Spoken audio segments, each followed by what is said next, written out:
Après son propos liminaire ce 27 décembre 2021 face aux journalistes, Adou Richard s'est longuement exprimé sur les poursuites qu'encourt l'ancien président Henri Konan Bédié. Le procureur de la République Adou Richard était face à la presse nationale et internationale le 27 décembre 2021 pour livrer les conclusions des enquêtes menées suite aux événements tragiques survenus au lendemain de l'élection présidentielle d'octobre 2020.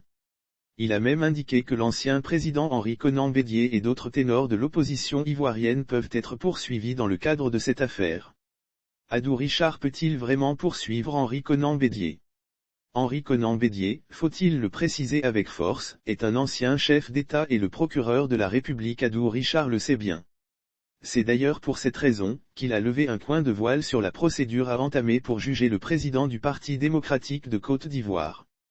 Il n'y a plus de procédure spéciale, au risque de me répéter, la loi de 2005 qui instaure une procédure particulière, relativement aux poursuites engagées contre les anciens présidents de la République, les anciens chefs de gouvernement, les anciens ministres. Cette loi, en son article 54 dit exactement que lorsque les faits reprochés à ces personnalités ont été commis à l'occasion des élections ou pendant les élections, il n'y a plus de procédure spéciale, a martelé le procureur de la République. Lire sur le même sujet désobéissance civile de 2020, Bédié et bien d'autres peuvent être poursuivis, Adou Richard, selon Adou Richard, puisque les faits reprochés à ces personnalités Henri Konan Bédié, Pascal Afine-Guessant, Simone Gbagbo, Albert Mabry Twakeus, ont été commis dans le cadre des élections, il n'y aura aucun traitement de faveur.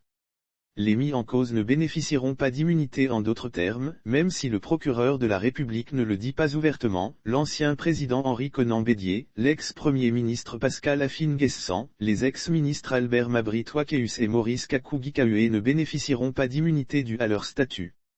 Les textes qui s'appliquent sont le code électoral, le code pénal et le code de procédure pénale. À partir de ce moment, on attend l'information judiciaire pour savoir quelles sont les personnes contre qui seront retenues les charges. En ce moment, toutes ces personnes sans exclusive, vont être présentées à l'audience du tribunal, a craché Adou Richard.